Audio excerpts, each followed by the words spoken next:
Are you in grade 11 or matric or know somebody that is? And if you are you undecided about which career to follow or know somebody that is unsure? Then this is for you. Calvary Christian Church, Johannesburg and the Plug Mentorship brings you the eCareer guidance on the 31st of July 2020, where we will uncover and discuss different career paths that are available to you. As Calvary Christian Church, a place you can call home, we have created this platform to live out our vision, which is to equip saints. This session will focus on the science and engineering faculty with information from our highly accredited speakers. Make sure to join us this Friday at 6:30 live on our Facebook page. Please remember to share this post as much as possible so we can help as many people as we can.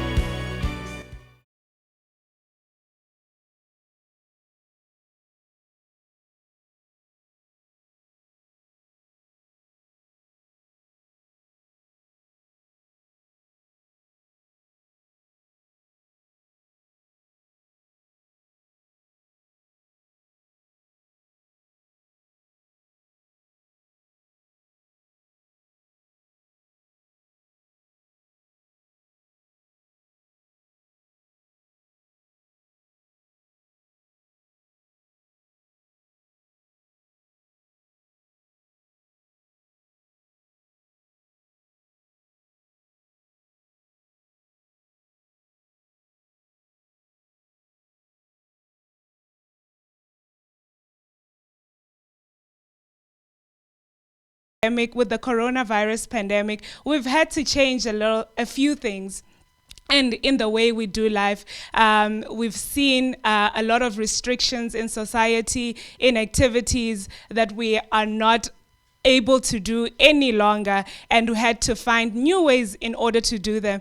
And the plug has also gotten into that bandwagon, and we have decided to bring you an e-career guidance live online.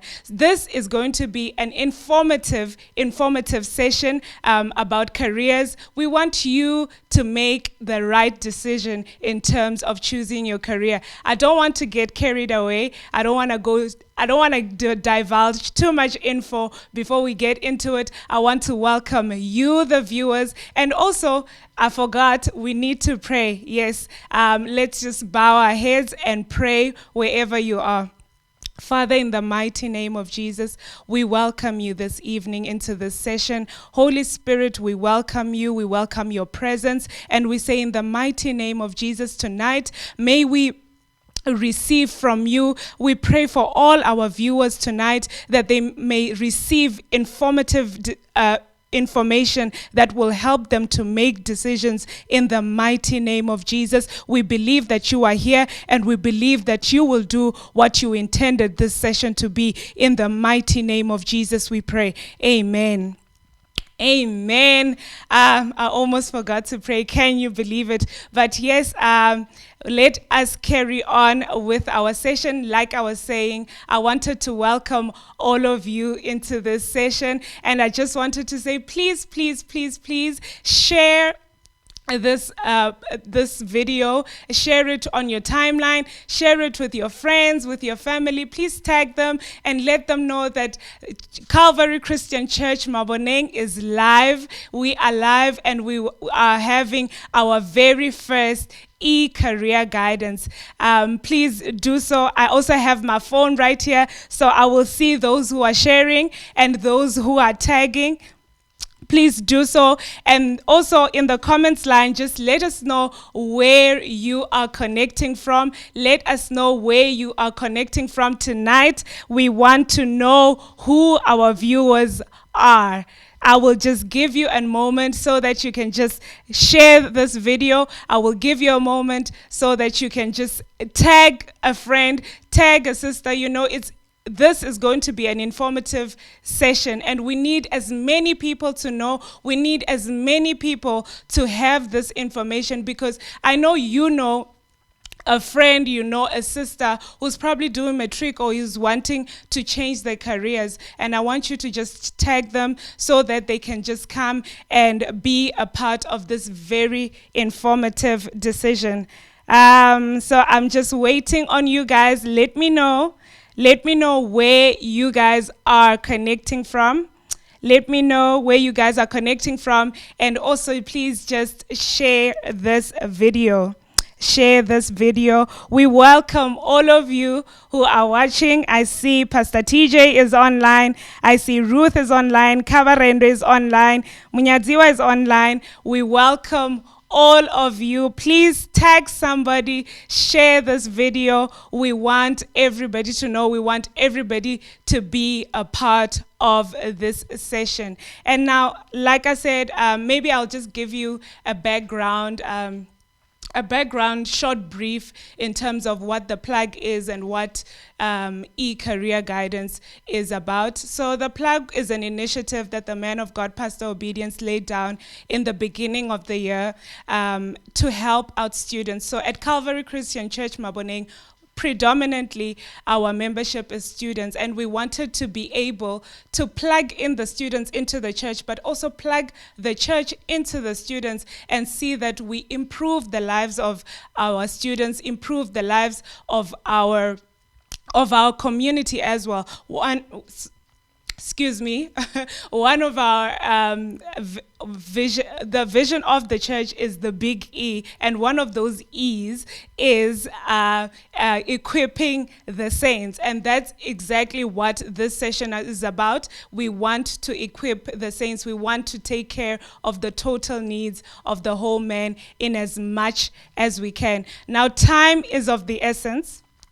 Time is of the essence, and we need to get moving. I do apologize for coming in a little bit late. We did have some technical difficulties, but we are going to start with our session as of right now. We have a couple of experts. We have a couple of experts tonight that are going to share their information with regards to the fields, the faculties that they are in, over and above the live session that we are going to have. We also are going to have some pop-up videos with professionals who are going to tell us a little bit about their journeys, and so we want you to keep a lookout for all of that.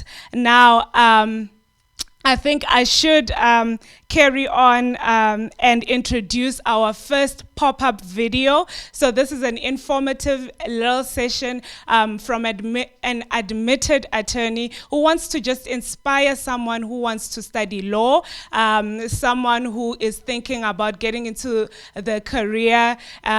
Please just check this out. Her name is Sarani Taviwa, and she's going to give us more details in terms of law. Check it out.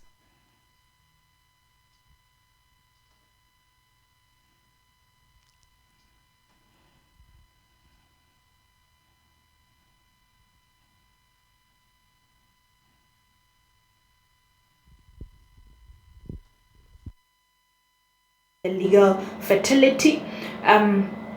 We're going to start in high school. In terms of subjects, it does not matter what subjects you take, what subjects you're doing, as long as you have English and you make sure that your APS score amounts to 32, which is required at the University of Pretoria, where I studied. The APS score that is needed is 32, and life orientation is not calculated in the APS score. So once you join university, meaning that you qualify to do an LLB degree, you then study for 4 years. It's a 4-year degree. You study for 4 years. Once you graduate, you can then join a law firm for 2 years and write your board exams. Once you pass your board exams, you make an application to be admitted as an attorney of the High Court of South Africa. Alternatively, what you can do is that after you have completed your 4-year LLB degree, you can go on to do 1 year of articles and do 1 year of law school, but you still need to write your board exams. After passing your board exams, you can make an application to be admitted as an attorney of South Africa, and you can practice in your own account, meaning you can open your own law firm, or you can choose to go back and practice for another firm. After completing your LLB, alternatively, you can decide to do your bar exams, which means that you'll have to do pupillage for 1 year, write your bar exams. Once you pass that, you make an application in the High Court to be admitted as an advocate, and you can practice for a bar. Now, the difference between advocate and attorney isn't much.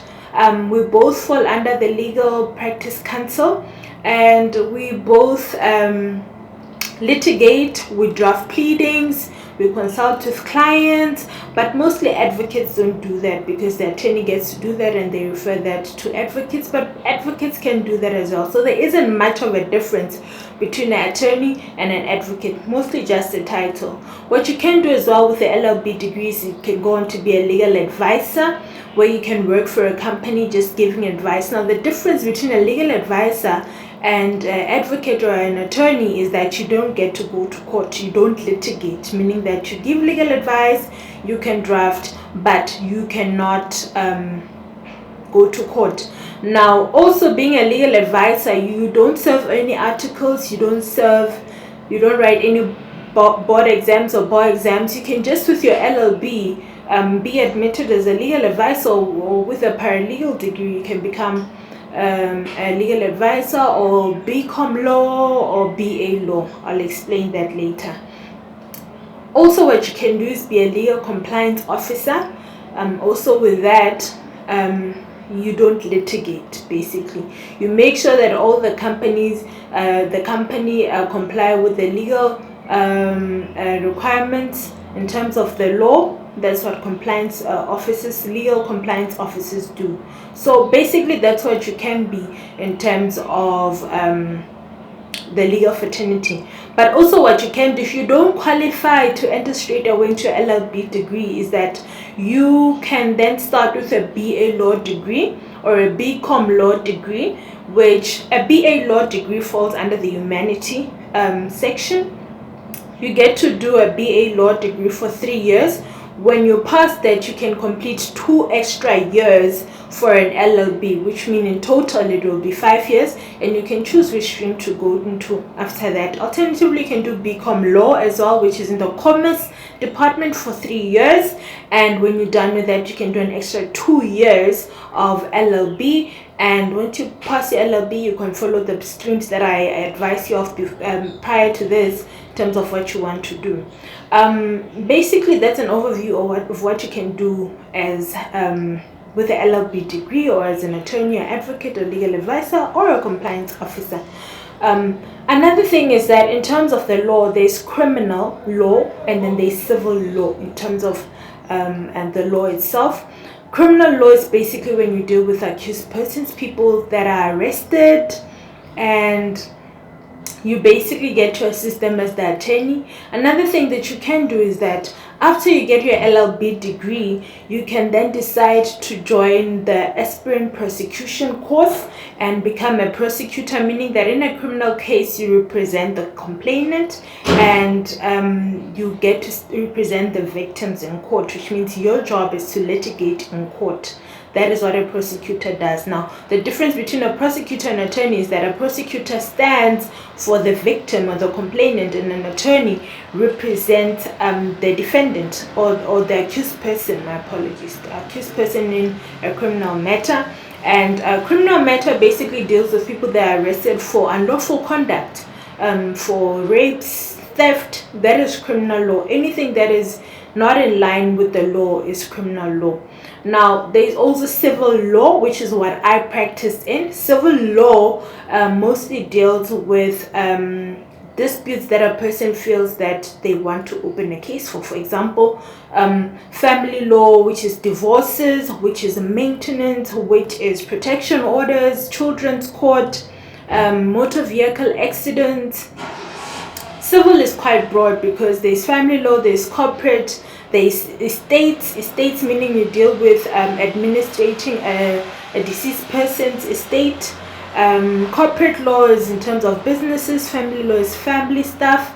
You can also go on further once you have your LLB and you're admitted as an attorney, go on to write a notary exam, which means that you get to deal with specialized contracts. Once you pass that, you get admitted as a notary. You can also do conveyancing, which deals with transfer of properties or anything relating to property. A conveyancer can deal with, but you need to write exams and be admitted for that in the High Court as a conveyancer. So the law is quite broad in terms of what you can do. The sky is the limit. Well, there's no limit at all. You can do anything. So study hard, work hard, pass your exams, your matrics exams, and make sure that you keep focused. You can accomplish anything you want. Nothing is impossible.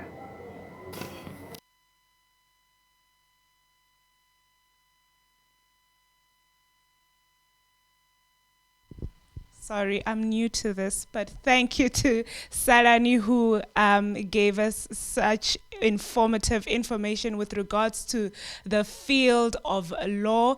And yeah, that's exactly what we're going to be doing tonight. We're going to be hearing from different experts of faculties, professions as well, who are going to just tell us a little bit more about their own fields. We want to encourage you to make informative decisions, and we also want to get that information readily available to all of you. This session is an interactive session.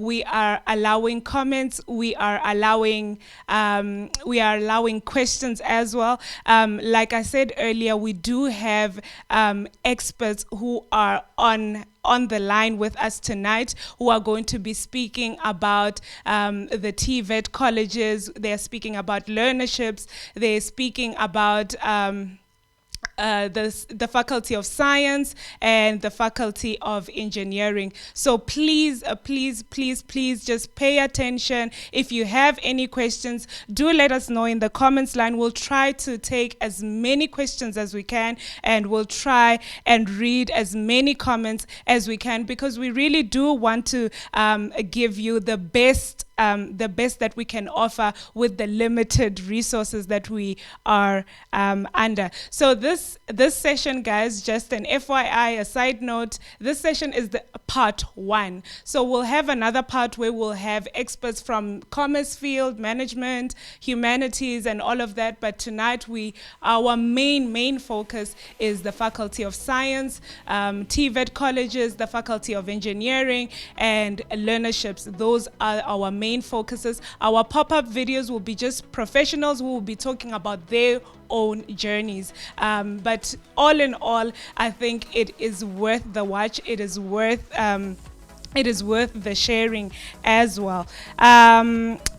Before I waste any more time, I want to introduce to you our very first guest. He will tell us more about who he is and where he's from. His name is Johannes Makubele, and he will be talking to us with regards to TVET colleges. I mean, what are they? Salani did mention that there are so many opportunities. I mean, just her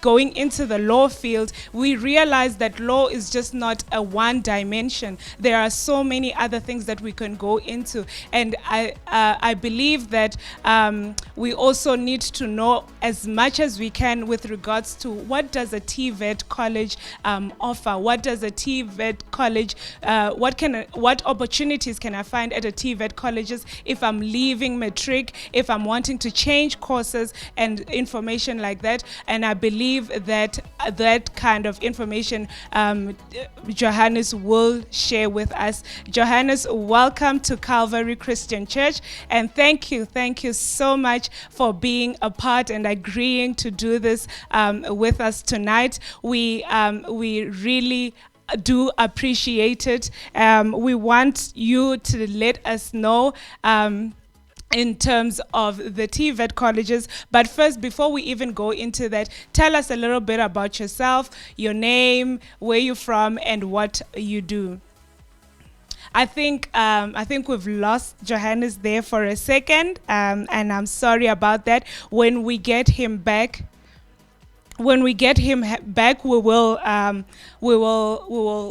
show. I mean, yes, we will we'll hear a little bit more from him. But we are not going to waste any time. Let us move on to our next guest. I want to introduce to you Dr. Madara, and he is from the Faculty of Science, I believe, at the University of Johannesburg, where I studied. But anyway, as Kolapo. But also maybe for an interesting fact, maybe you guys at home can just tell us, what did you guys study? What do you want to study? And yeah, please do share that information, because we want to make more of these sessions. We want to give you more of this. So please do share in the comments line with regards to what you studied, what you're wanting to study, and so, or what you are currently studying. So I think Dr. Madara is ready for us. He is ready. Please introduce yourself. Tell us a little bit more about you. Tell our guests where you're from and what you do. Over to you, Dr. Madara.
I want to introduce to you.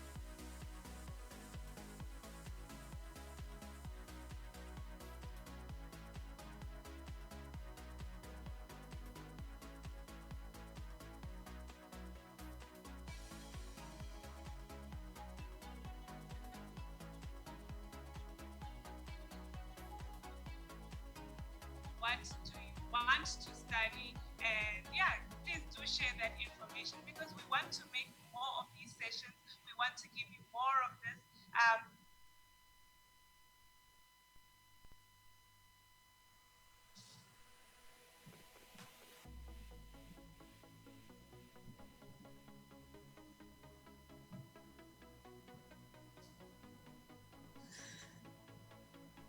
Hello.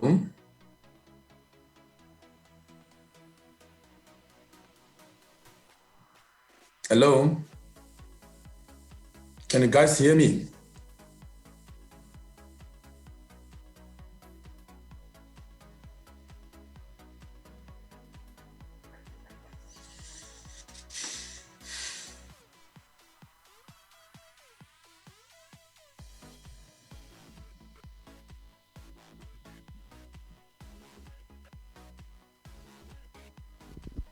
I can hear you from this side. I can hear you. Welcome, Doctor. We are so pleased to have you with us tonight.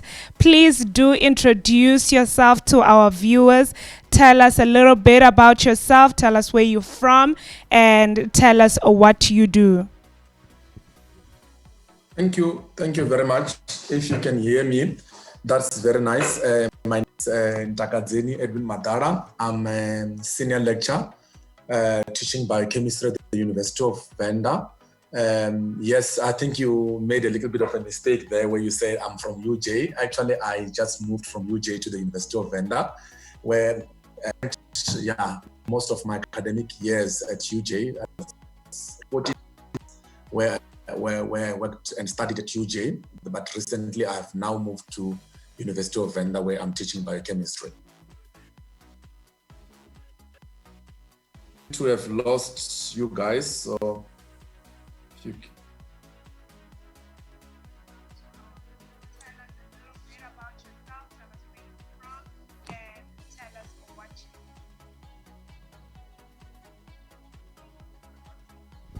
Thank you so much, Doctor.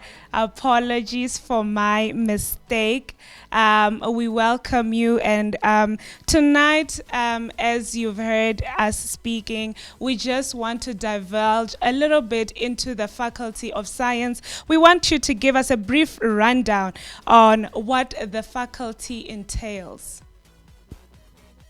Thank you very much. The Faculty of Science, as you have already explained through your previous guest, and from general knowledge, people will remember that the Faculty of Science is one of those that people don't really like to come to because they think is one that is composed of difficult subjects. But anyway, the Faculty of Science comprises of different fields of study. We have what you call the physical sciences. We also have what is called the life sciences.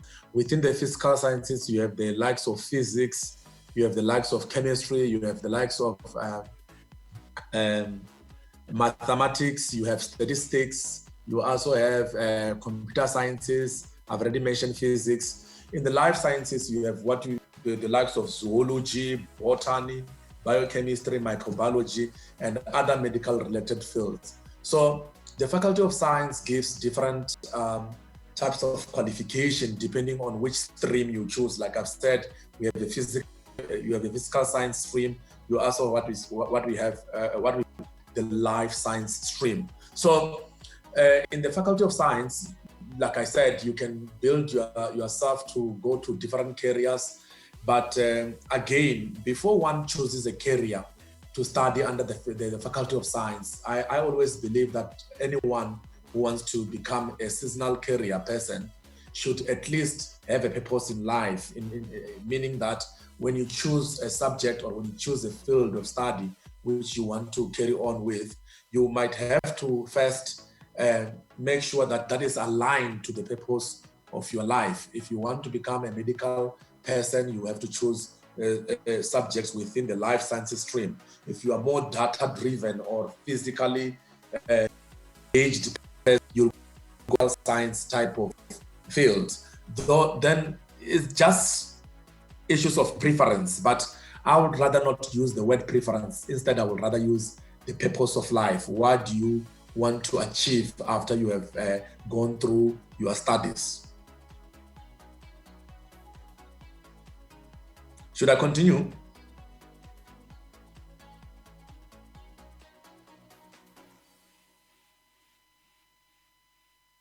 So if I were to give a little bit of details with regard to the life sciences, for instance, I've already mentioned I teach chemistry deals with the biochemical pathways or biochemical principles or the biology or the chemistry behind. Wow, thank you very much, okay, Doctor. I like that you mentioned that we ought to know our purpose in life, and I believe that getting an education is just merely us equipping ourselves into our purpose as well. And I have more questions for you, but also just bear in mind that we will be taking questions from our audience if there are any with regards to the faculty. I want to ask you this question, Doctor. In this fourth industrial revolution, how necessary is the field of science?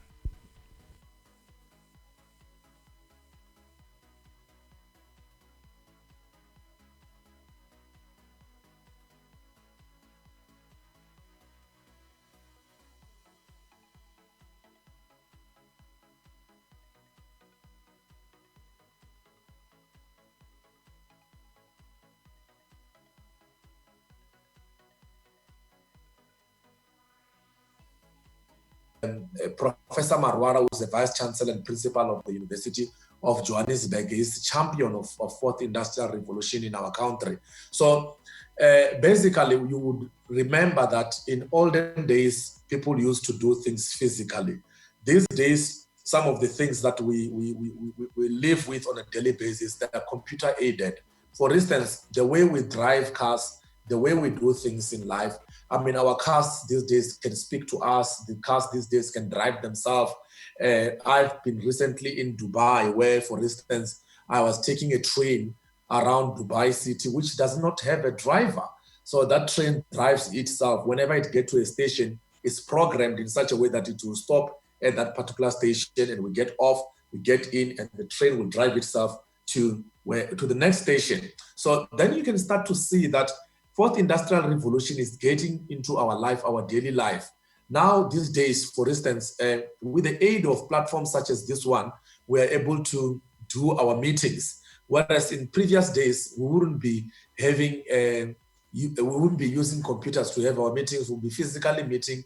But due to this pandemic, we cannot meet. So fourth industrial revolution is coming to play when now platforms such as this one allows us to meet. And then I will also talk about issues of banking. As you remember that people used to go to the banks and queue, long queues to withdraw money. These days, you don't have to have physically money to do a transaction or to buy something. You can buy something using your phone. You can buy something using an app. So it just goes to show that computer-based algorithms are very important, and that is the basis of fourth industrial revolution.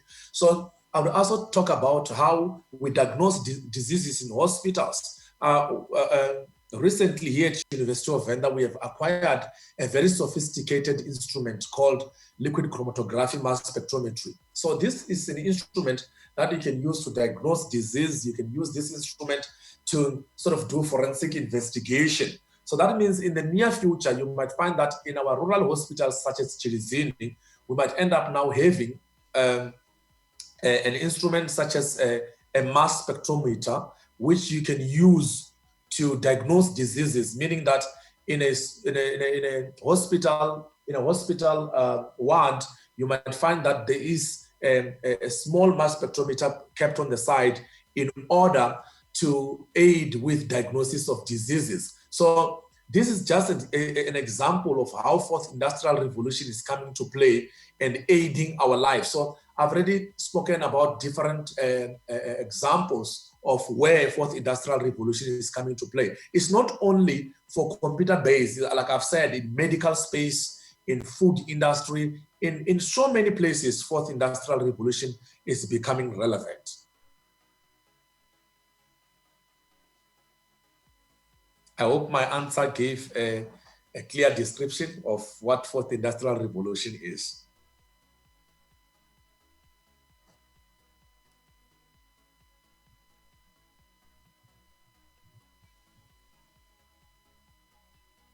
Hello?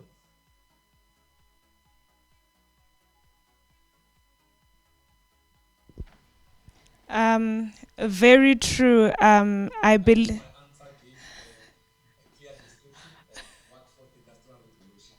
No, it certainly did. It certainly gave us a clear description. And I believe those who are interested in science know that they actually have a place in for them in the next coming 5-10 years in terms of jobs and on all of those things, because I believe that the spectrum of everything basically will be totally different 5 years from now. And it's funny how this pandemic has also just shifted us further into this fourth industrial revolution. Now, Doctor, you mentioned that you there at University of Venda have various developments that you are working with. Where else can I study science? Which other university, which other institution can I study science? Thank you very much for that question. Before I answer that question, I would rather just want to give a word of encouragement to to study science in the future.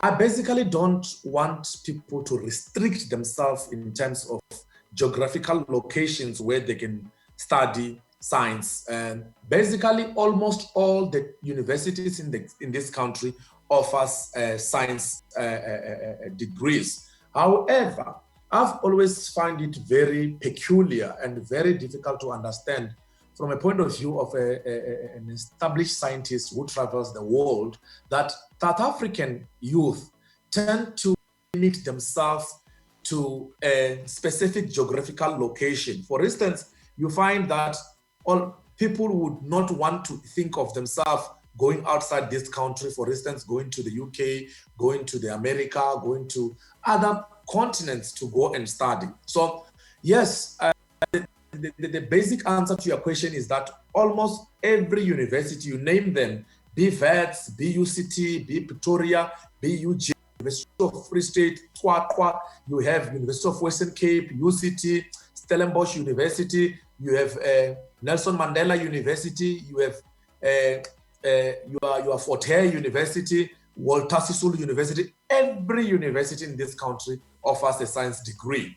However, I must also mention that there are specialized fields of science, like for instance, this fourth industrial revolution. It hasn't catch up with our university yet. For instance, University of Johannesburg is on the forefront of fourth industrial revolution as we know it through their principal and vice chancellor, Professor Marwala.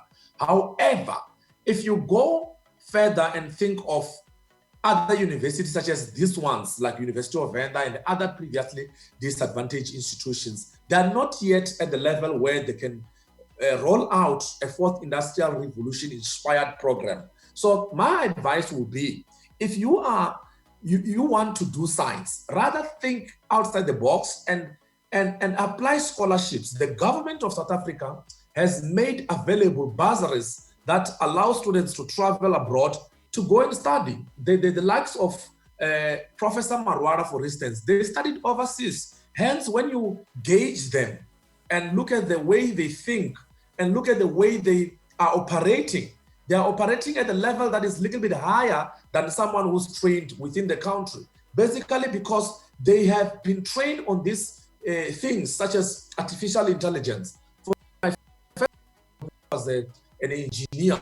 To me, it didn't make sense because it's not someone, because to us, we think of an engineer as a civil engineer, we think of someone who's physically getting involved. But Professor Marwara, a based engineer who uses algorithms to solve engineering problems. So that training, which he receives overseas, allowed him to become a person who he is. So when you choose to become something or choose to become a career-based person, you must also have that in the back of your mind that the university which you choose will actually define become. So basically what I'm trying to say here is that not all equal. So when you take, for instance, when you take physics, the University of Venda has been by far the best university in training undergraduate physics students.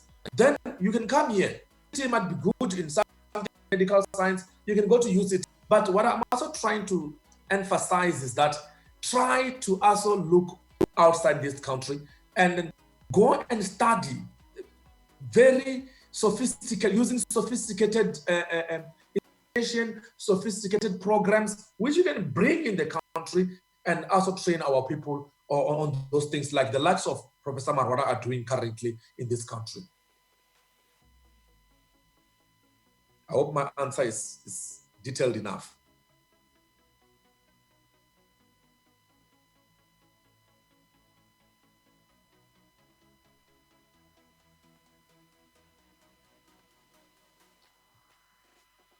Hello.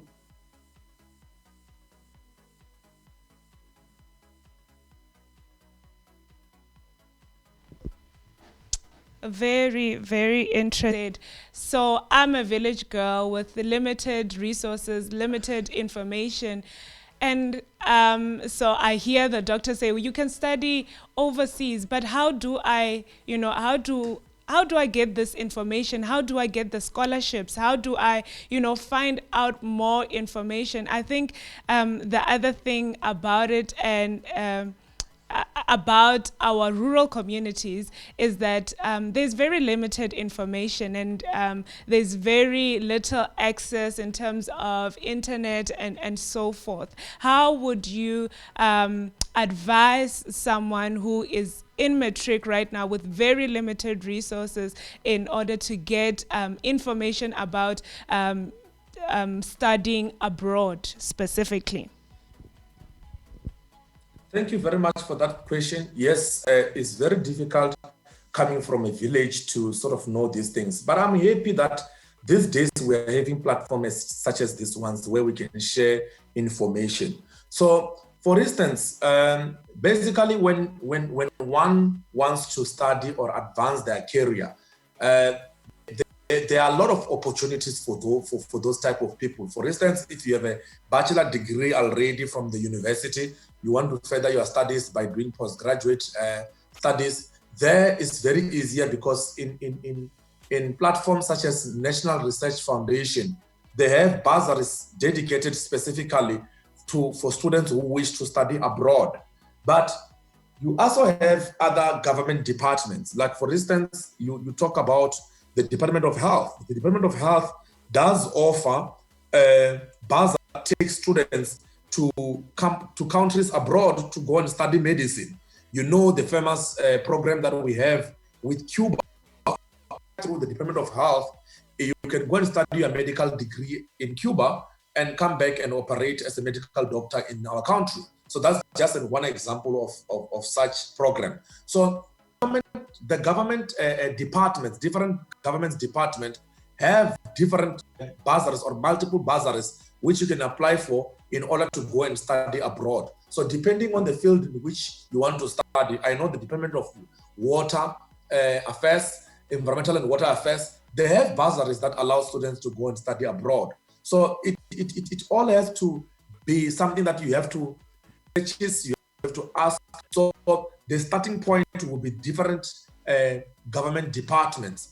They do offer different bursaries. Like, I have a friend of mine who was also sponsored by economic development to go and study some economic models in Japan. So there are people who are studying economics in the USA. So depending on which field of study you want to take, the different departments will aid you in going to study abroad.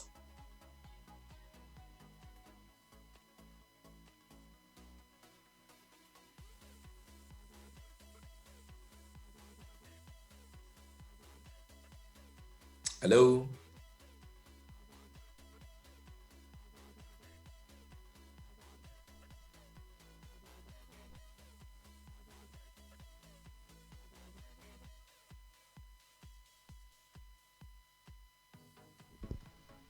Thank you very much for that information. And maybe lastly, let's touch on what subjects do I need if I'm doing matric? What subjects do I need to get into the Faculty of Science? And what, more importantly, what grades do I need to get? If you can just give it to us. Thank you so much. This is the question that, again, I do not like to address because of the implications of this question. This is a very, very important question, to say the least. Because I've seen that many people, when they choose subject at high school, they choose based on the fact that they're easy or difficult. What they forget is that at the end of the day, when they finish their matric, there's going to be a time where those subjects are going to matter. For instance, you are not going to become a scientist or allowed to do a bachelor degree in science without having done physical sciences and mathematics, in some cases life sciences, geography, and related subjects. But you find students start cutting corners. For instance, instead of taking mathematics, they do mathematics literacy, which every brochure of any university in science faculty is written in with red, bold statements that mathematics literacy won't count. But I still don't understand when you find students still taking mathematics literacy. They do it because it's easier than mathematics, but at the end, help them with anything. So that you need to attain should be inspired by the fact that those subjects to start with, they are going to help you to shape your career. And that drives us back to that purpose of life that I spoke about in the beginning of this conversation. So I therefore wish to encourage all the students to say, if you are to do a science subject, choose subjects that are important, that are relevant. That is physical science, mathematics, life sciences, and biological sciences. I know each and every university has different points. I always encourage students to score at least 5 and above. So your PS for each and every subject should be 5 and above. And in that way, you are guaranteed that at least you can get a university access. So we should not be worried much for now about the points. Yes, the standard is that you should get 5 and above, but I'm more worried about the subject that you choose, because you can get 5 and above, but you're above for life orientation. You are getting 5 and above for Chivenda. You are getting 5 and above for mathematical literacy. Those subjects are going to help you with anything.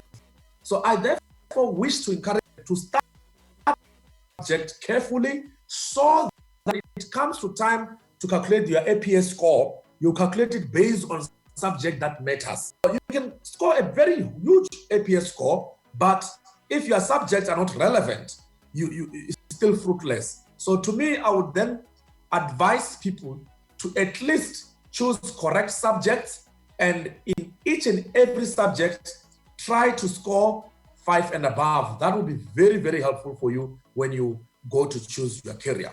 Thank you.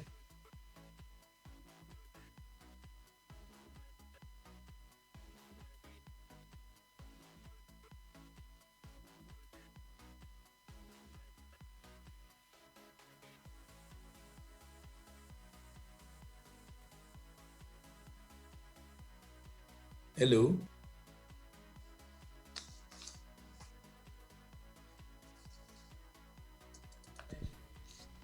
Thank you so much, Doc. I'm glad it came from your mouth, because beginning of this year, as the plug, when we were trying to help out students, we actually had a lot of those cases where the students had very good marks in the most irrelevant subjects, and whereas the relevant subjects were lacking, or they did not have them at all. And I hope the viewers at home tonight have had that information and will take that into cognizance when they are choosing their fields of study. Now, Doctor, before I let you go tonight, I have one more question that is coming from Tili Muraudzi. He's asking, what negative or restrictive aspects of medicine studies you think are the most challenging when it comes to medical studies? If you repeat that again.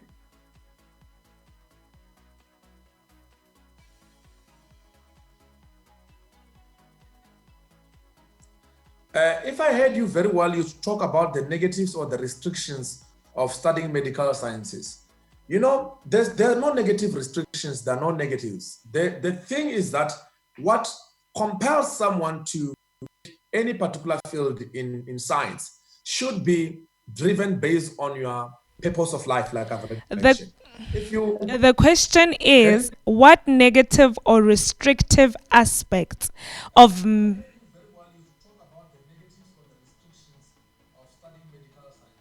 correct. If you can, should I continue?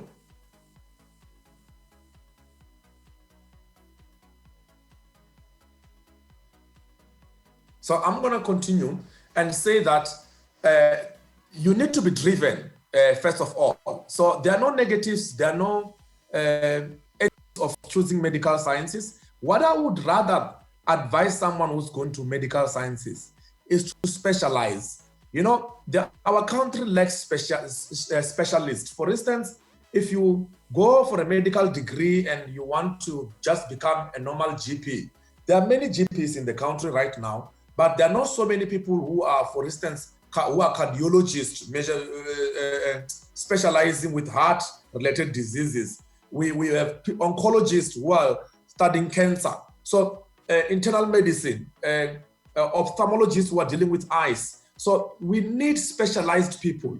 If you guys remember last year, we had a privileged study which was done by our own brother, Dr. Chiflaro, at Steve Biko Memorial Hospital, where he used 3D printing. 3D printing is also part of fourth industrial revolution to print some broken bones that are found inside the ear to use as a therapy to restore a hearing of people who are deaf.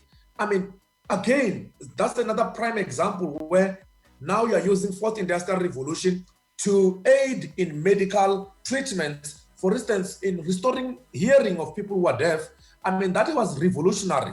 So again, he managed to do that because he's a specialist. So when you go for a medical degree, my advice will be that try by all means to try to be a specialist in your own field so that you become unique and a unique brand, someone who's everybody wants their attention. So I wouldn't talk about the negatives, I would rather talk about the positives that you will have to look at when you choose a medical degree. Thank you.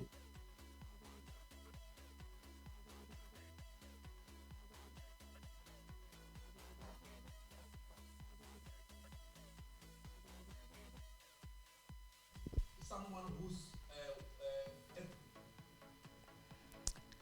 Wow. Thank you so much for that, Doctor. Thank you for all of that information. We believe that it is helping somebody make the right decision in terms of their career and their future in science. We wish you all the best, and we want to say to you, stay safe during this time. Thank you for allowing us to take some of your time to share your valuable information. Now, ladies and gentlemen, we will be moving right along. Before we carry on, I do have a little pop-up video from a student, I believe, who was part of Dr. Madara's class at a certain time. Her name is Anzachiri Ramabrana, and she is a PhD student in biochemistry. Let's hear her. Guys, my name is Anza Ramabrana. I am a PhD student at the University of Johannesburg. I did my undergraduate studies in life and environmental sciences. I did a BSc in that. And continuing to my honors here, I chose biochemistry as my major.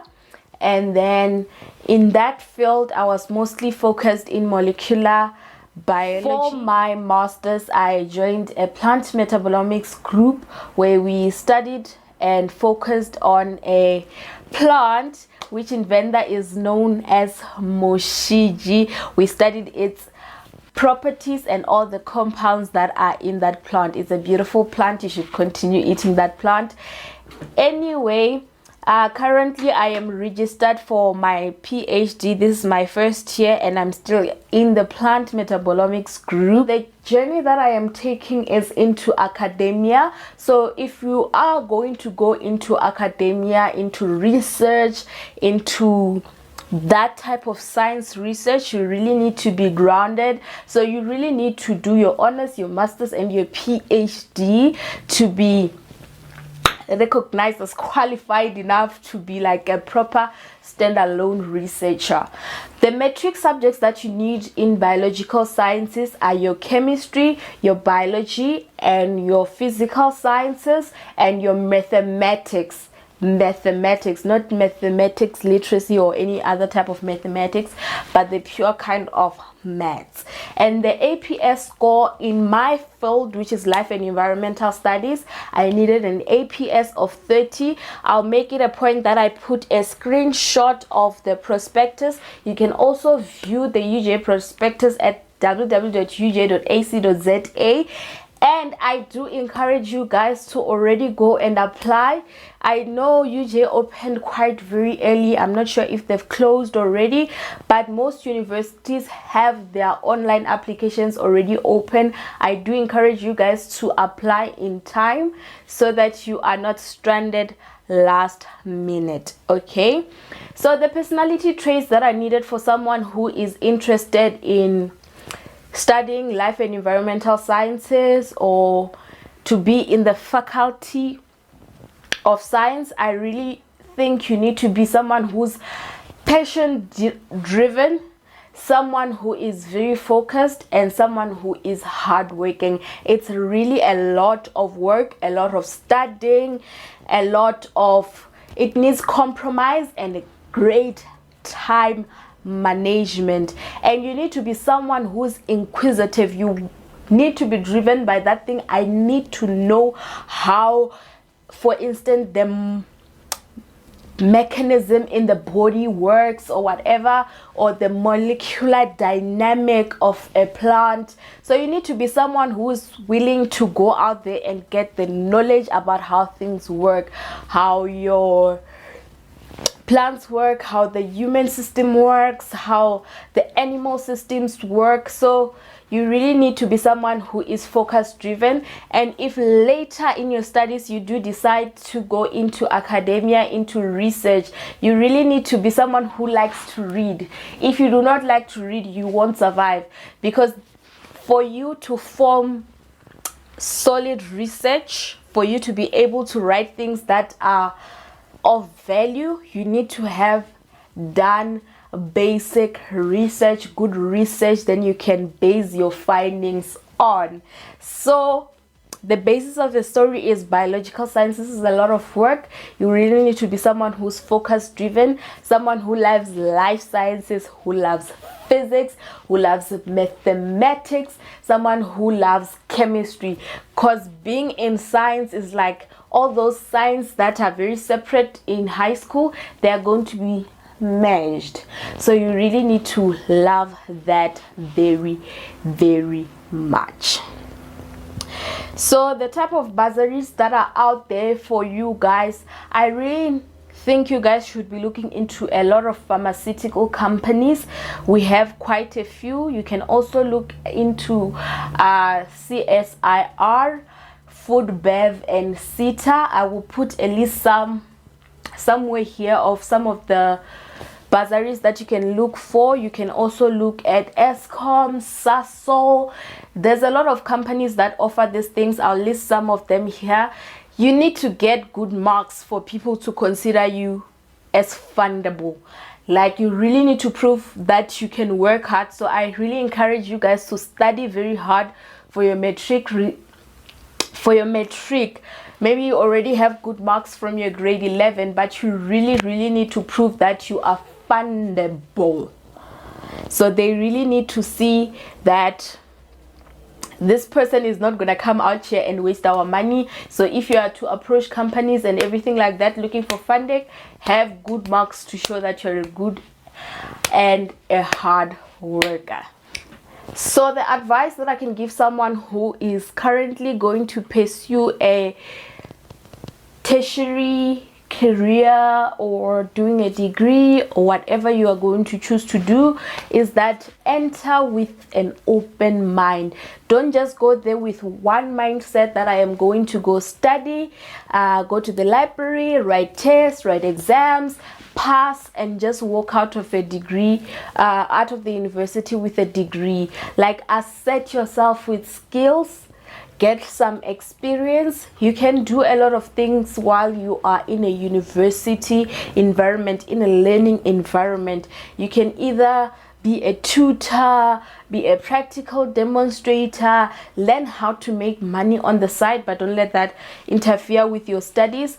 But do get some sort of experience. Try to shadow someone who is already in your field. Get yourself a mentor or something like that to help yourself be different from everyone who's just coming to class and sitting and getting some knowledge and going to write an exam. Some universities do offer various online short courses that you can do. I know the University of Johannesburg has something called Coursera. I don't know if I'm pronouncing it right. Coursera. I'll put the name somewhere here, where you can take various short courses, data analysis, social media, what. So there's a lot of online courses that you can do while you are doing your big degree or your big BSc or whatever it may be. So diversify yourself by acquiring small skills.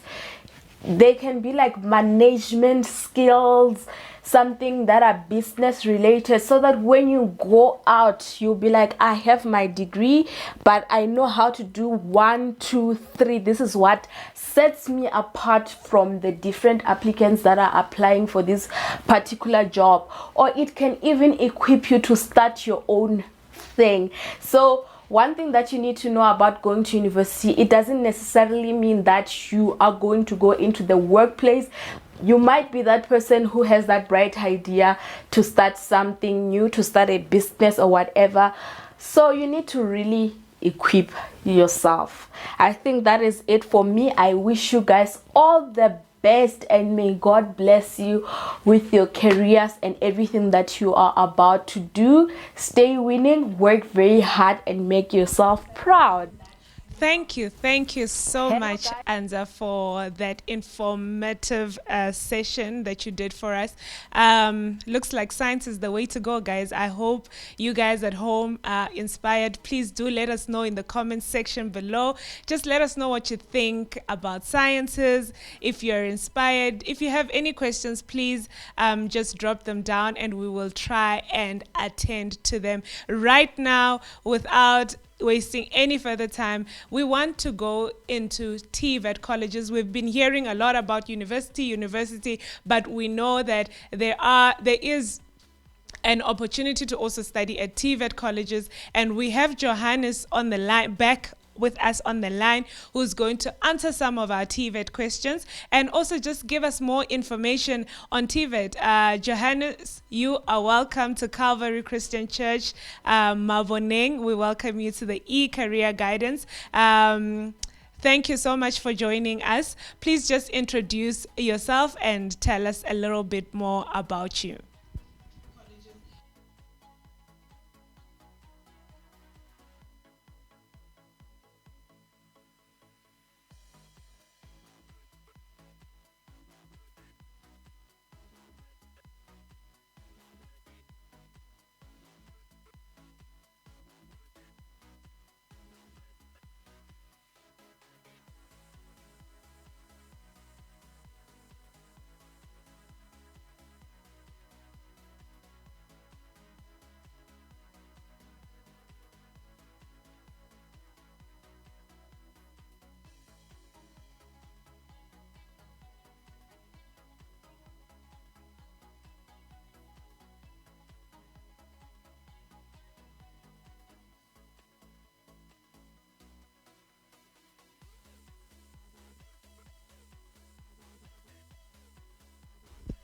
I think Johannes is still getting ready for us. We could go on and show you guys another pop-up video on sciences. We have Mbavi Maliaga, who is a meteorologist, and she can share some light on a different aspect also in the science field. Check this video out. I'm Maliake, and I'm a forecaster at the South African Weather Service. I also work as a broadcast meteorologist for the SABC. I studied BSc Meteorology at the University of Pretoria, and then I went on to do my honors.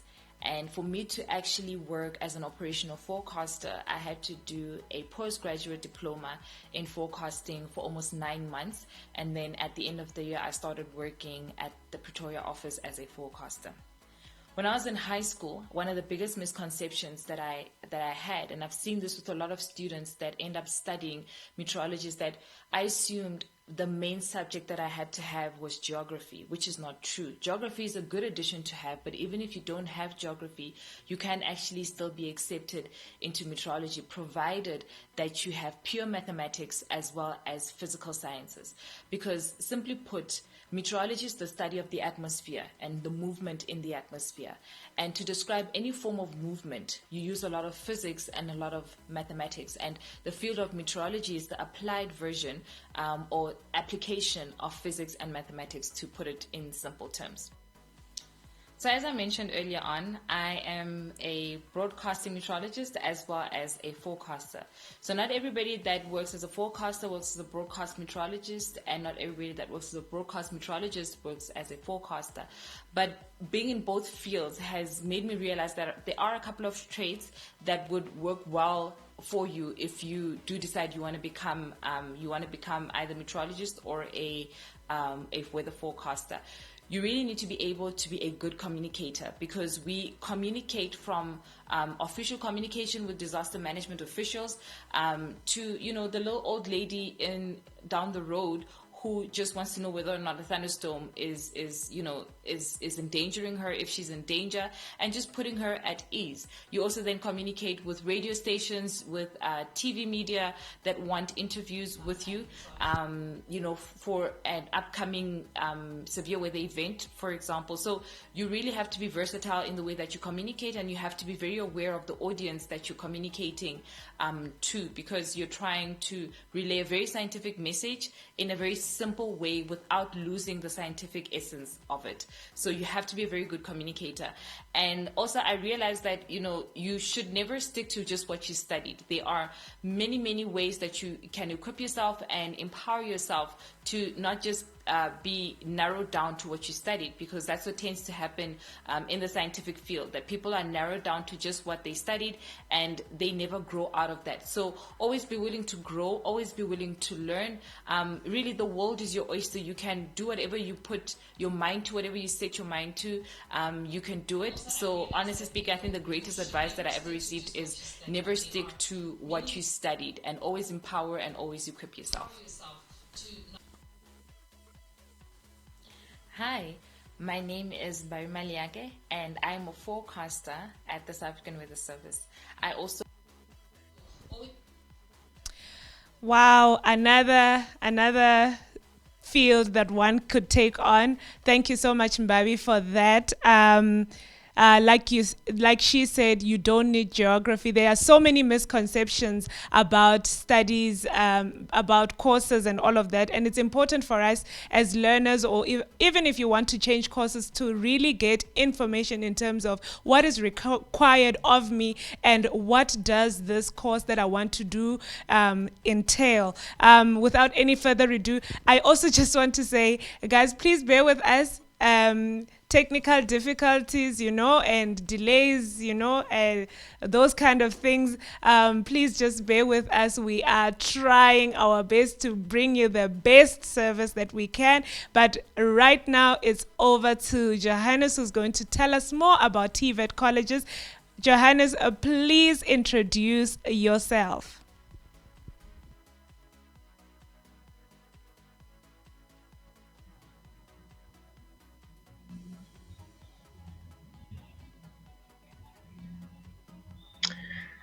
Hello, everyone.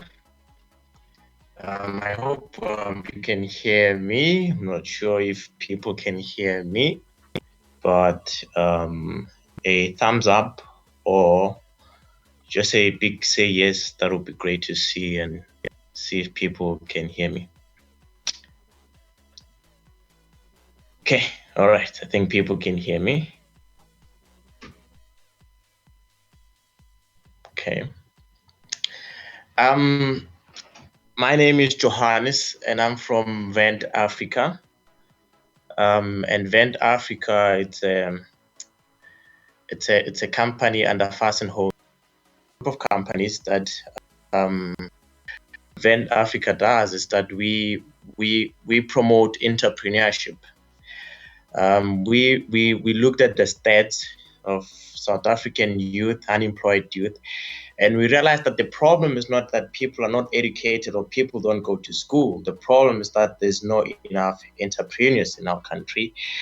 And as a result, the company was established to try to create a platform whereby young Black South Africans and Africans that are in our country can have access and see the opportunities of entrepreneurship.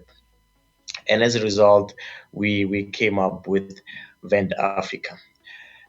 Without wasting time, what we have today is just a very short presentation on career guide in terms of the TVET colleges, which most people seem to sort of neglect it and not see it as an institution of study that can give you quality education, which it can, and it has for some years done that.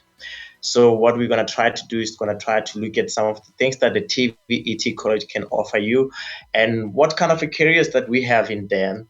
And hopefully lots of people will be grateful to enjoy this presentation. All right. Let's just have the first slide, which is where to start in terms of this TVET college. TVET college is a technical vocational education. What it simply means is that there's a bridge between theory and practical.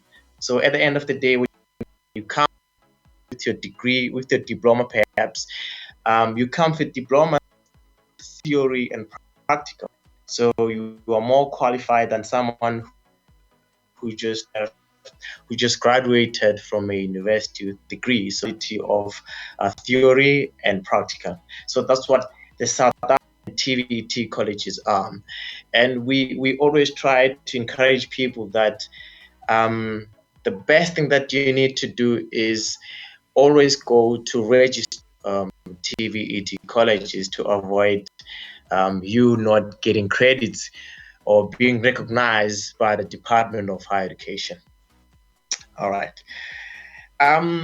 What is it that you literally need to be a student at a TVET college? First of all, this is just the basic of how to apply and becoming a student at a TVET college, which is basically you need to have an email address, which even the current years 2020 most kids do have email address. You need to have an ID, or have a passport number if you're a foreign student. Once you've received this, the college will technically communicate with you on how much you need to pay to for admission fee, which is between 250 and 600. That's what TVET colleges are paying, which is not that much. Okay. Another thing about admission to TVET colleges is that there's certain requirements that you need to meet, and these requirements are like certificate. Because when you go to a TVET college, what you get a national certificate in N4, N5, and N6. Now, when you get a national certificate, this is what happens. A national certificate only means that it's NQF level 5. Now, for you to be promoted to go up to level 6, that's when you get something that we call an internship. An internship is where you get an opportunity at a company and you work there for a year. And once you've done working for a year, you submit your report. And that's when they give you the NQF level 6 diploma. And that's when you get the national NATED diploma. And that's how the TVET college works. Now, there's a lot of things that people are not aware about TVET colleges. Now, TVET colleges, because for you to get a complete diploma, you need practical work experience. Now, it is technically also their job to help you once you finish your N6, your last certificate, to help you look for employment. Now, that's another advantage about TVET colleges that people are not aware and people should be aware of. Okay, and the good thing is that once you get these work experiences, is that in the future such a company that employ you for that work experience might also give you an opportunity to be a permanent employee there. That's another advantage of being admitted or graduating from a TVET college. Okay. Now, what's a final financial support to TVET students? Now, TVET students, there's a mandate that is from the Department of Higher Education. So all TVET students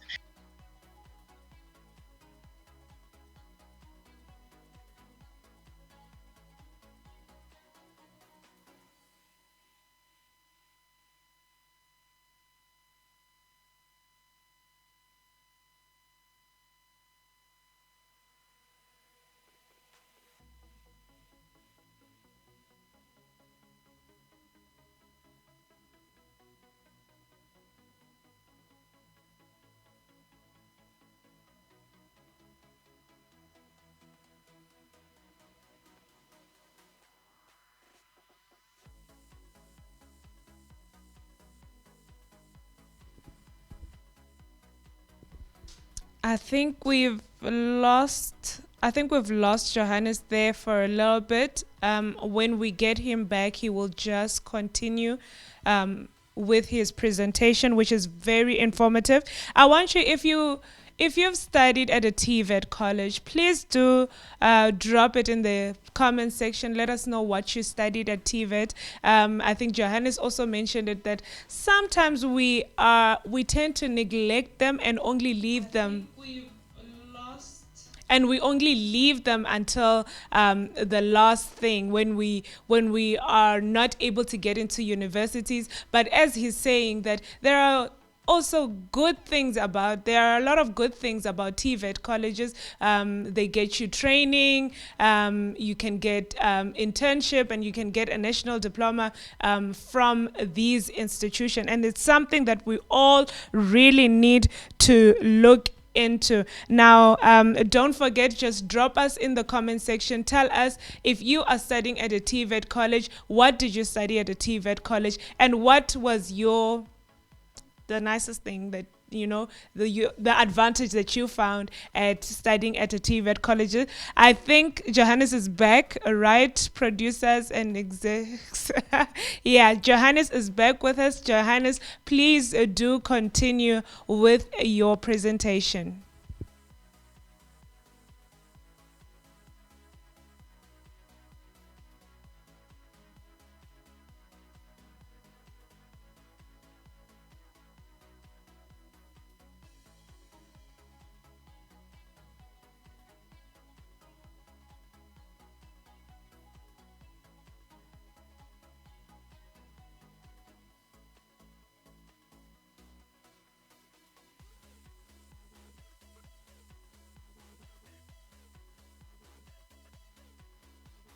Or shortening freshman's year.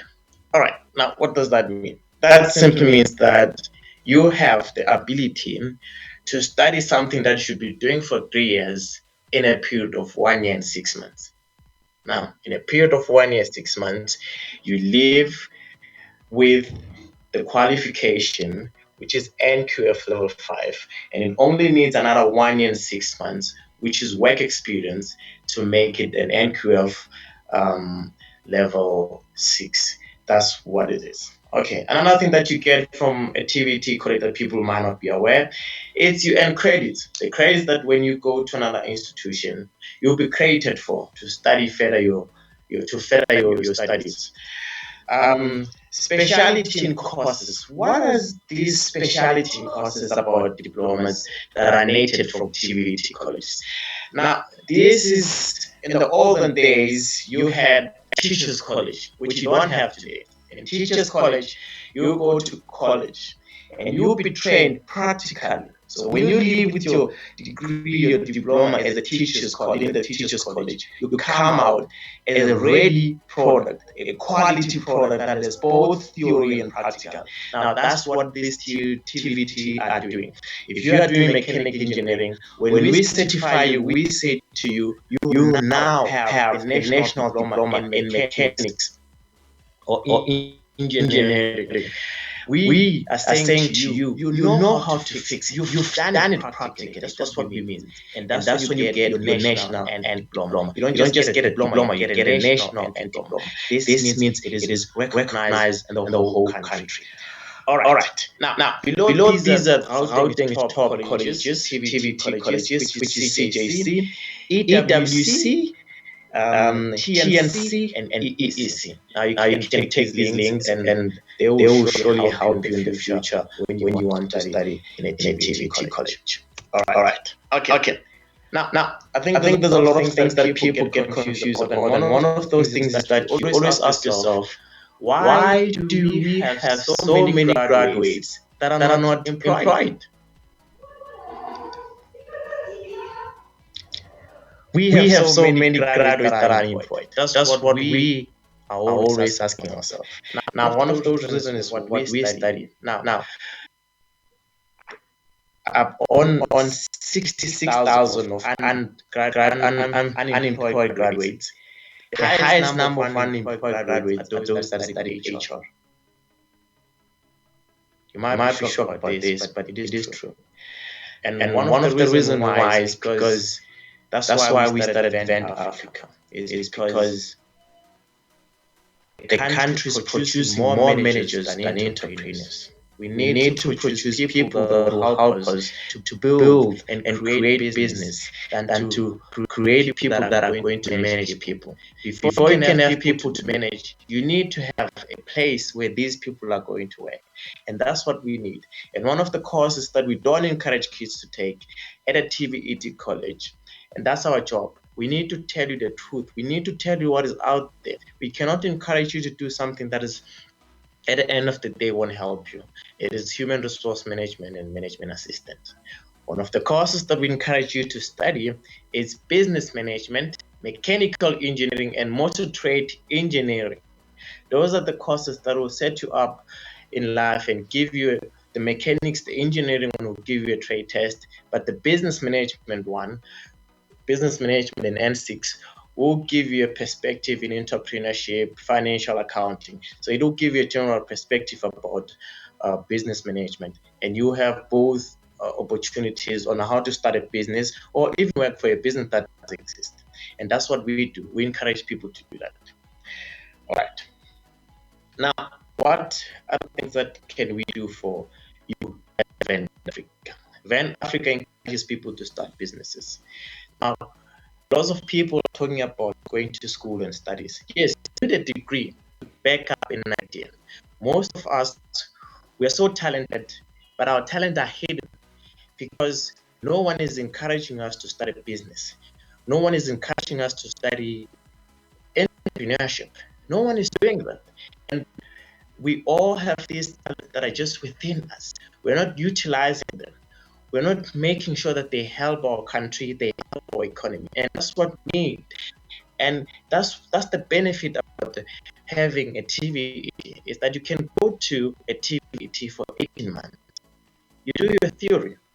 Once you're done with your theory, you go to a company, you do your practical. Once you're done with your practical, you receive your qualification. Once you receive your qualification, then you sit down and you decide on your own. Am I going to work for someone, or am I going to create my own job? Because already you've got the qualification and you've got the experience. And we've partnered with several companies. One of them is BE Manager. And what this company wants are businesses. So we don't just tell you what you must do, but we show you how to do it. We bring the people that can help you. We connect you to the market. We connect you to the products that you need to be selling. And that's what we do. That's why it's so important. So many young people are so talented, but they're wasting their time. That's why we have given you this NYD website to say, if you really want to start a business, you're not sure what to study, you can just take a gap year and go and get what NYD does offer, and you'll be able to come up with something. Or if you want to study, you can go study business management or anything. And we're no longer sure if you want to continue working for someone, then you can look at these opportunities that will give you a sort of a good platform for you to start what you're looking for. And that's what we do. We cannot just encourage everyone to go to school. We need to encourage people to do what they love. If it's what you're doing, we need to encourage you to do. Just like this famous quote that says, you cannot judge a fish by its ability to climb it, because the fish is not meant to climb it. Same with everyone. Not everyone is meant to go to university. Not everyone is meant to be an employee. Some people are meant to go to TV team, and some people are meant to study businesses. And that's what we need to encourage people. That's what our career guide is about. It's about exploring who you are, not to do what's available, but to explore who you are. Because when you explore who a person is, you are able to bring the best out of that person. All right, let's go to the next slide and see what we have. Now, we have GCRA. GCRA is another agency by government. What is created for is that it's created to give young people an opportunity to register the database for learnerships. Now, what happens is that different companies looking for different people under different streams. When we say streams, we mean subject that you studied in high school. So if you studied history, there will be companies that will be looking for that. If you studied math, there will be companies that will be looking for that. So they'll select you according to what you've studied in high school, and they will take that and they'll give you leadership based on that. Companies like Liberty, companies like Momentum, such companies, they'll take you and they'll give you the opportunities that are available on their companies. And this is their website. You can visit their website, and you can also visit their office. And then you can drop off your CV. They'll be able to assist you. All right. Now, in Africa, this was just a short presentation to just give you a clue what, as a young person, you can do. Now, what Vent Africa is about is that we are about giving you a stepping stone to achieve your ultimate goal. And this is what we do. We help you with career guide. If you need a career guide, we help you. We give you a detailed career guide from the age or when you're doing grade 8, even when you're doing grade 7. Some of the kids that we have, they're doing grade 7. And we are helping them, because you cannot start planning out your career when you're already doing grade 11, or grade 10, or grade 12. You need to start when you're still young. The little abilities, the little skills that you have, they are the ones that are going to tell us what kind of a person you are and which subject you should be studying for and which career you should be looking at. And if you want to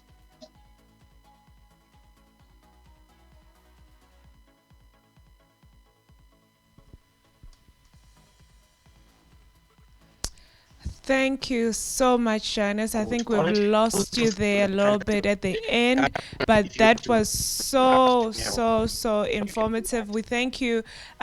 He touched on the subject of entrepreneurship, which is something that we seldom look into when we have just passed our matric, and it's something that we fear, I think, as a people to go into. And I think it's time for us to really open our minds to entrepreneurship and see the opportunities that are available. Not all of us are the same. Not all of us are gifted the same. And we should excel in in the gifts that we have. Dr. Madara also mentioned it, that live according to your purpose. And not all of us are going to study science degrees and these big degrees. Some of us are going to go to institutions that Johannes has mentioned now to get skills in entrepreneurship. So thank you so much, Johannes. We're just going to off-ramp a little bit. We're going to off-ramp a little bit, and we're going to hear some information from a chartered accountant. And like I said before, we have different professionals who want to share their journey, and we hope that you are learning so much from them. Take a look at this video from Munyadziwa Ratombo.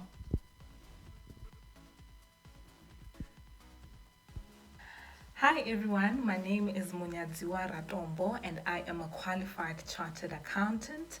Before I get started on my presentation today, I would just like to extend my gratitude to the organizers of this event under the leadership of Pastor Obedience Masakona. I believe that the issues of youth development and education is very important in our communities and requires a lot more action and attention, and I believe that this event is a step towards enabling just that. My presentation today will be twofold. The first being an overview of the Chartered Accountant journey. This will encompass a discussion of subjects and grades you will need to have in matric, to university studying, all the way to eventually obtaining the qualification. I will speak on the generic or scenic route that you could follow, and I'll also then touch on the road less traveled for those of us that are adventure seekers. The second part of the presentation will cover the different career and business opportunities that the chartered accountant profession has to offer. I think this is an area that most of us overlook when doing our research. It is important to think about the opportunities that your qualification will avail for you. I mean, the world that we live in today is not the world that we're going to be living in the next 5 years. Therefore, it is important that we seek to obtain a qualification that will enable us to adapt to change and rise up to challenges of the new world. And I believe that the CA profession can offer you just that, and I will tell you why today. So let's get started. To start your CA journey, you will need to register for a BCom accounting degree at a SAICA accredited institution. SAICA stands for the South African Institute of Chartered Accountants, and it's the body that regulates the CA profession and its members, and I will give you more detail about it further on in my presentation. For your generic route, it's very important that the BCom accounting degree you are applying for is the CA stream equivalent, and each university will differ in the way that they package their degrees.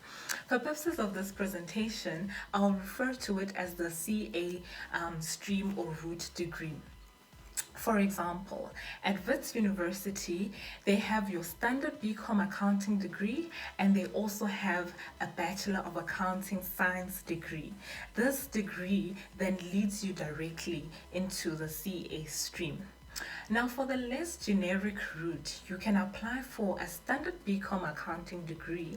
Based on your performance in your first year, you can then transfer into a CA route. Alternatively, once you obtain the BCom degree, you can do a 1-year conversion course into the CA route. To qualify to be admitted into a CA stream equivalent degree, you will need to achieve an APS of at least 42. With English as a home language or first additional language at level 5 and mathematics at level 6. Remember that this is just the minimum requirement, and I would encourage you all that you work towards exceeding the minimum requirements given the competitive nature of university entry. Entry into a standard BCom accounting degree, on the other hand, is less stringent than entry into a CA stream degree. It is important to note that you don't have to have done accounting in matric to qualify for entry.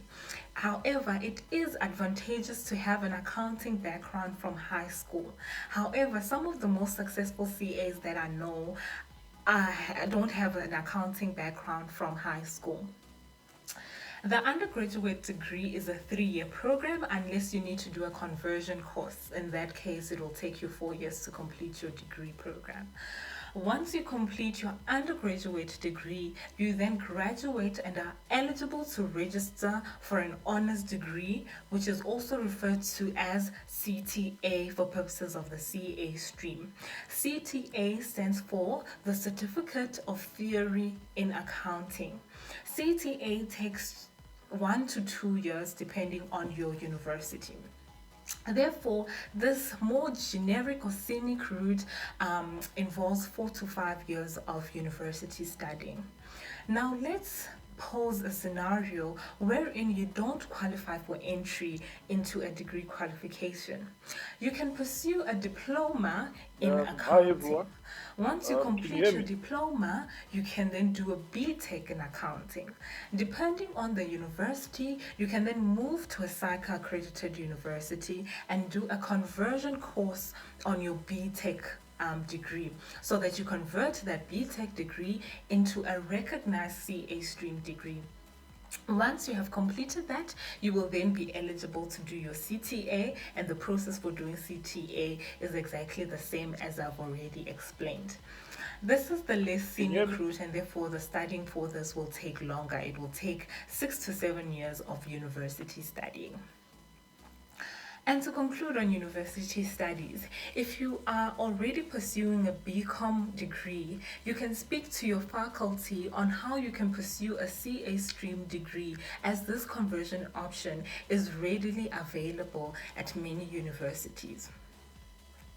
Once you have completed your CTA, you will then need to sign to a SAICA accredited institution to do your CA articles or training. The standard period of articles is 3 years, and this can be longer depending on the circumstances that arise during your training contract. CA articles are basically a training program that SAICA has put in place to train future CAs in the work environment. In deciding on your articles, you have 3 options. The first being the training outside of public practice, the second being training in public practice, and the third is similar to the second. You can kick off your training in public practice with academic articles.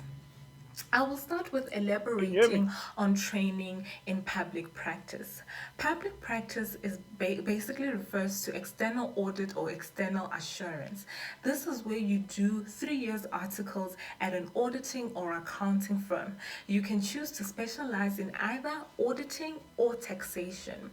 If you choose this route, you are also able to kick off your first year in academia, lecturing, tutoring, and doing research at a university, and then you can go on to finish the next 2 years of your articles in an external assurance company. Training outside of public practice, in layman's terms, is basically the opposite of the former option that I've just described to you. And it offers you to do your articles in business or in industry. You can go to any bank, including the Reserve Bank or National Treasury. You can go to a consulting firm and any other business that is accredited by SAICA to offer a training program, a CA training program, that is. So the difference between the training in public practice and training outside of public practice is basically the skill set that you gain from each of them. And I believe both skill sets are very valuable. Once you are in your CTA year, you have a better understanding and appreciation of your training options, and you are able to make a much more informed decision that best suits you and your career aspirations. Now, while you're busy with your training contract, SAICA requires that you write 2 board exams. The first you write immediately after you obtain your CTA, which is usually January in the next year. And this exam is referred to as the initial test of competence, also known as ITC. The second you must write within 20 months of registering your training contract, and this exam is called the Assessment of Professional Competence. Once you have successfully completed your training contract and both board exams, you are then eligible to register as a CA, and the world is then your oyster. This then leads me to the second part of my presentation, being what does the CA profession offer you and your career and business aspirations. This training equips you with a variety of skills, and just to name a few: business acumen, management and leadership skills, risk management skills, financial and capital markets knowledge and skills, legislative knowledge, and so much more. With these skills, you are able to occupy any roles within any large corporates or businesses, and they are skills that are necessary to run your own business for those of us that are business minded. The association with an organization such as SAICA, which is one of the best training offices in the world, you are able to get opportunities abroad, and it gives you bargaining power in employment seeking roles as well as business proposal roles. So just before I conclude, I would like to give a brief overview of my journey. So I completed my studies at Wits University, and I went on to do 1 year of academic articles and 2 years of training in one of the big four accounting firms. In that time, I managed to successfully complete both board exams, and I successfully completed my training contract as well, allowing me to qualify as a CA. I currently work as an external auditor in one of the big four accounting firms, specializing in the financial statement audits of companies within the banking and capital markets industry. And to finally conclude, I would like to end off with a quote from George Herbert. Do not wait. The time will never be right. Start where you stand and work with whatever tools you may have at your command, and better tools will be found as you go along. And on that note, I wish you all the best in your studies and career endeavors. Thank you. Thank you so much. And I would like to come back with a quote from Nelson Mandela, and he says that education is a weapon that you can use to change the world. And there's so many courses that we can take. There's so many opportunities. There's a world of opportunities that is waiting for us to embark on. And I hope you are learning through this session that we are having tonight. Just to remind you guys, this is part 1. So we are still going to have more sessions to come. Tonight we are just dealing with a few aspects or a few faculty and a few fields that one can look into studying. For now, without any further ado, I'd like to welcome our third and final guest, who is Dr. Murendeni. He will introduce himself and he will tell us a little bit more about himself. Doctor, welcome so much to eCareer Guidance at Calvary Christian Church, Johannesburg. Thank you so much for taking time to speak to young people and to people who wanted to learn more about the Faculty of Engineering. Welcome, sir.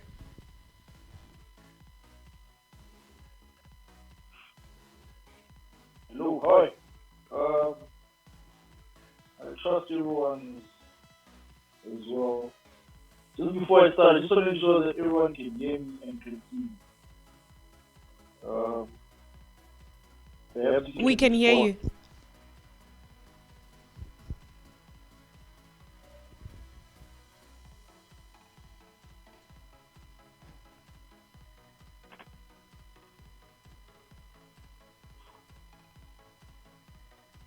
Can you all hear me? Yes, we can hear you. You can go ahead, Doctor, and introduce yourself to us and the viewers.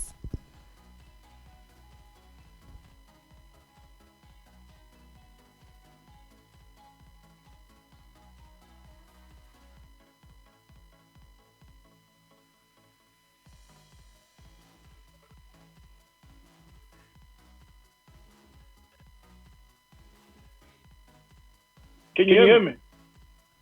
Yes, sir, we can hear you. You are live on eCareer Guidance at Calvary Christian Church, Johannesburg, and we can hear you.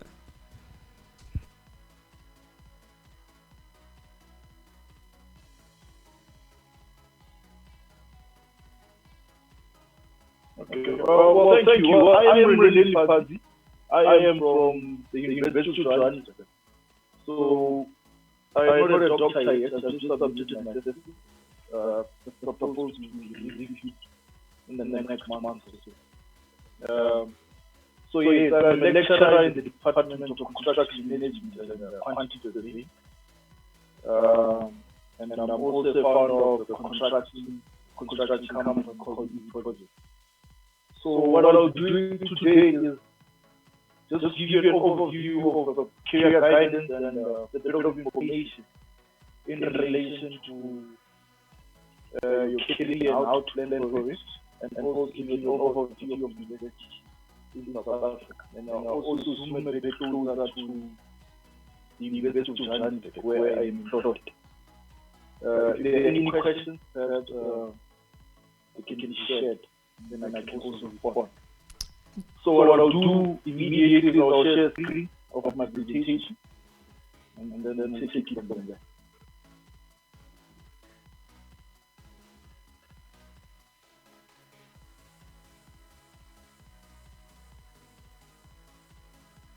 So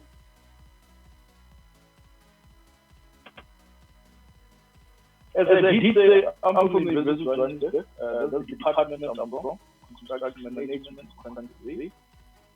The content of this presentation will cover the following aspects.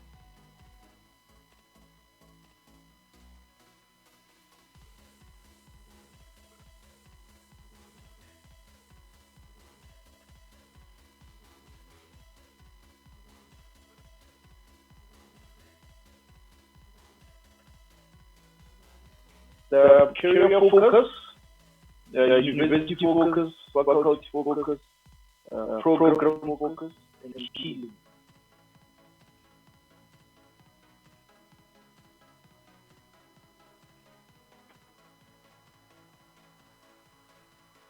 So I think it's important to know that we have a lot of thoughts in our head as students and people who are in our high schools as to what jobs would be right for us and what steps we have to take for us to get the job we want, and also what education requirements we like to, and what type of salary we require or will I be satisfied with. And I think it's important to also define what your career or having a career goal. It's a process of knowing who you are so that you can be sure of where you want to go. And I think based on my presentation, there's certain elements that I've chosen so that you guys are able to determine the career goal or the career focus you seek to achieve. So I think the first important thing is to be able to be self-aware or have self-assessment whereby you are able to identify your interests, what you like, what you're good at, your weaknesses, your strengths. And I think that's one of the important elements that you should be able to do. And the second thing is to explore career and work options that are out there. So the second one must be aligned with the self-assessment you would have done in the city. And then thirdly, you need to narrow down and decide what you seek to achieve based on what you have explored from the options earlier. And I think once you narrow it down, it becomes easier for you to tell or to know the direction you seek to achieve. And the other thing, after you've narrowed down and decide on the career path you seek to achieve, it's important that you are able to set measurable goals to achieve the focus in place. And that can be a bit helpful for you so that you know what small goals, bigger goals, measurable goals, long-term goals, and short-term goals. And I think using this option or the process that I outlined here can also help you to determine the focus that you need to achieve. I hope the screen is showing the way I would love it to show. So the person controlling the screen, I would like them to also zoom in a bit. And then So there are a lot of universities in South Africa, and I think the University I'm from is also in the top 5 universities from what they based on the Times higher education rankings. As you know, these are the universities you consider them premium from individual vendors to LLM. And as I am talking based from the University of Johannesburg, I think it's important to know that, and for you guys to also know that we are also Fourth Industrial Revolution Alliance, or 4IR, and we advocate for fields that matter for the future. The university has 4 campuses: Soweto, Doornfontein, Auckland Park, and then also Banting Auckland Park. Our principal or our vice chancellor is Professor Mahala, who also matriculants at the secondary school. We are, as I said earlier, one of the top 5 universities at the time higher ranking. And I think it's also important to know that as it stands now in COVID, we are also working towards online learning. And I think where we are now, it is successful. It's a great journey to be able to align yourself with the environment. And as you can see from the screen right now, closing date for undergraduate qualifications on the 30th of September. So we have 2 months to prepare for your application to the university. And the university has online application. And I think if you need more information regarding residence and amount, how much registration, how much fee, I think that information is Google. You will find it to be able to receive all that content.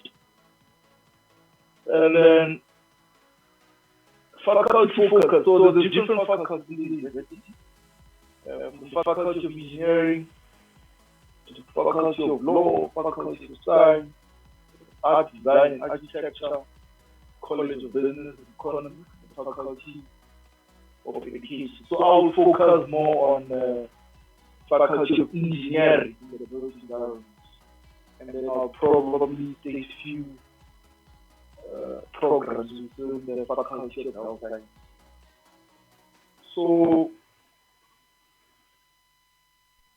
if I was to look closely to the faculty of engineering in the built environment,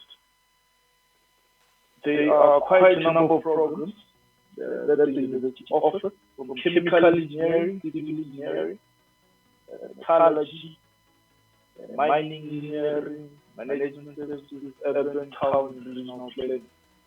So those that I've highlighted in the PowerPoint are the ones that I'll focus on in terms of explaining a bit of information. So APS score requires chemical engineering degree in the university. English, you require to achieve 6% or more, for mathematics 6% or more. Careers that are aligned to chemical engineering, you have to be in the capacity to design and manage industrial chemical processes for manufacturing sector. And if we were to move to civil engineering, APS score, minimum APS score required between 8. And then mathematics should be 6% plus. Careers in line with this qualification of the program is being able to plan design for infrastructure or built environment, as they say, in the construction industry. So kind of qualification we could have is engineer, road engineer, and so forth. Those are some of the expertise that you could learn by being part of the qualification. And then one important one, which is qualification that I am involved in, is construction management and survey. It's also highlighted. students are employed in the construction industry as project managers and quantity surveyors. And as you hear earlier from other speakers speaking about entrepreneurship, I think even in my lecturing, I do advocate for students who are a bit entrepreneur aligned, especially opening those line with qualifications, which is very important. And then in conclusion, in relation to those qualifications, I will also talk about extraction intelligence, which is highlighted. So with this qualification, you are required to 8 years of 80 minimum. And then you need to also have average for math, English, and science, physical science, 60% or more. And then it's important to also note that once you are done with this qualification, you'll be able to manage metallurgical plants where you are able to design and recover refined material and other mine minerals. So that's one of the career duties you'll have to achieve in completion of this qualification. So there is more. I think counting from what I have here is 1, 2, 3, 4. In close to 16 or 18 qualifications.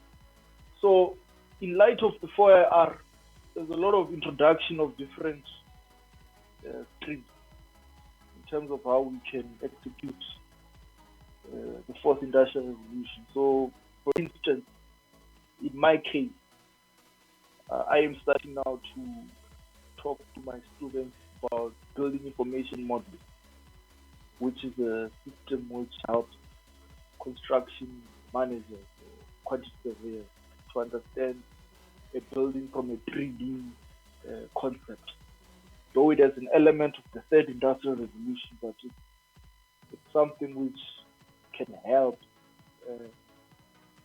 you have a niche expertise as a student as well. And I think there's also a department in the university called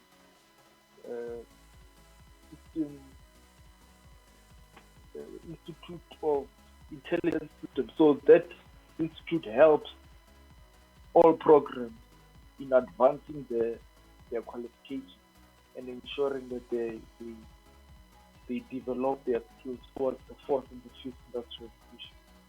So irrespective of what you see here, there's also much work being done in ensuring that the qualifications are 4IR aligned. And I think there's also short courses that are available where you are being taught about 4IR skills, where you're being taught about how to really coordinate or align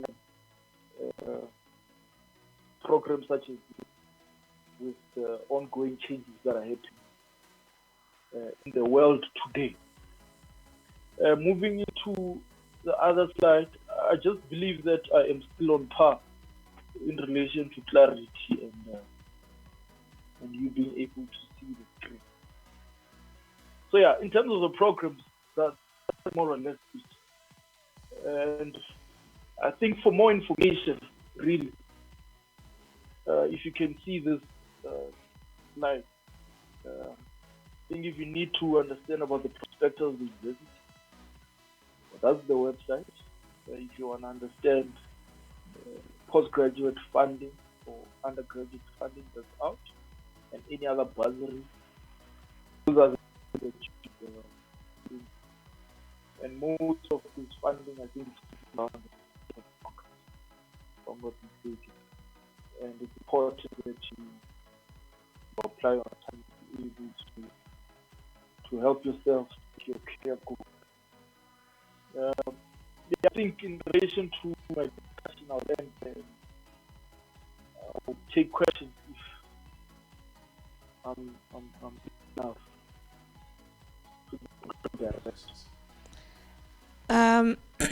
Thank you so much. Right now, I don't see any question. I don't see any questions that are coming through. I think we've also gone a little bit over our time, but what I would say is that all of this information that you are sharing is very, very important, and is information that someone could use. We most likely will have question coming through over time with people watching our videos on YouTube and Facebook and so forth. Because of time, I think we'll need to close it off right here. But thank you so much for all the information. And I think next time, what we are going to do is just to bring all our experts, all our industry experts to come and speak to us in studio, and so that we can ask, so that we can have better connectivity and just manage our time more efficiently. But thank you so much, sir, for joining us today.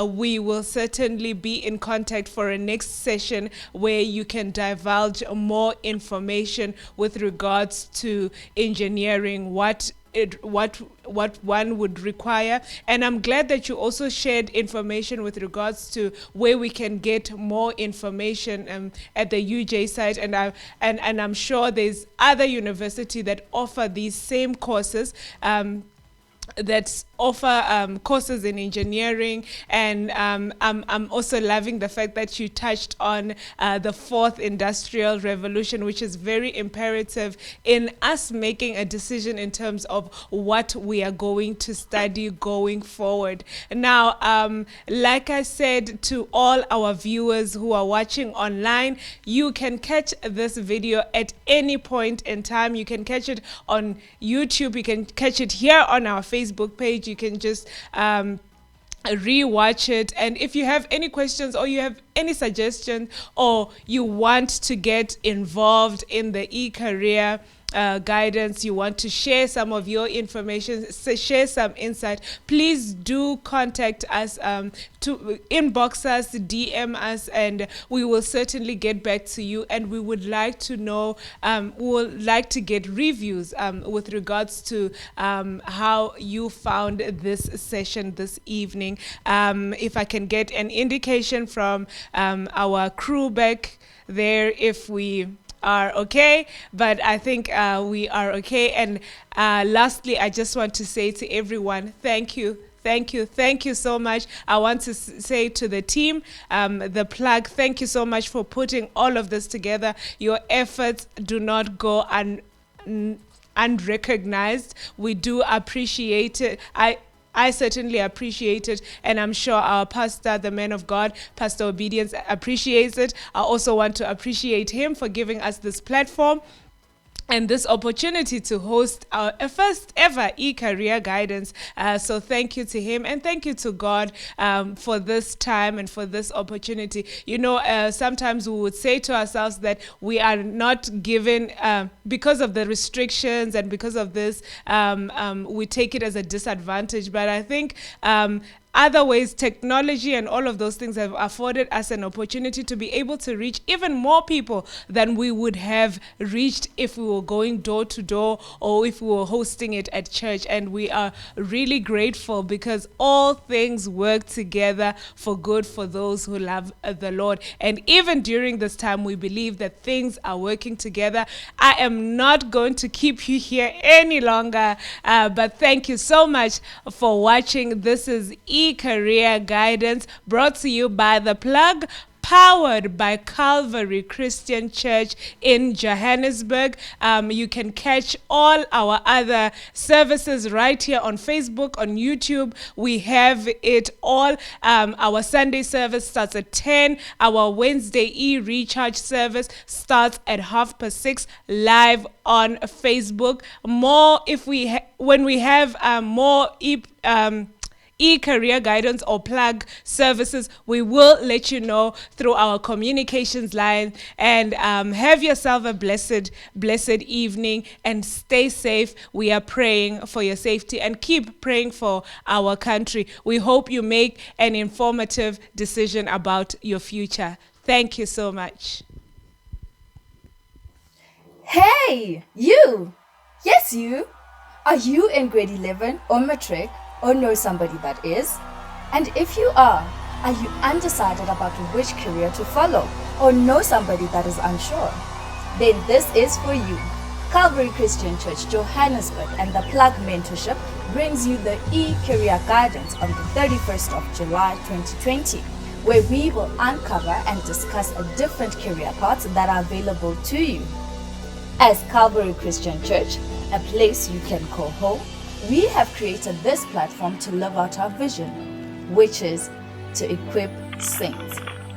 This session will focus on the science and engineering faculty with information from our highly accredited speakers. Make sure to join us this Friday at 6:30 live on our Facebook page. Please remember to share this post as much as possible so we can help as many people as we can.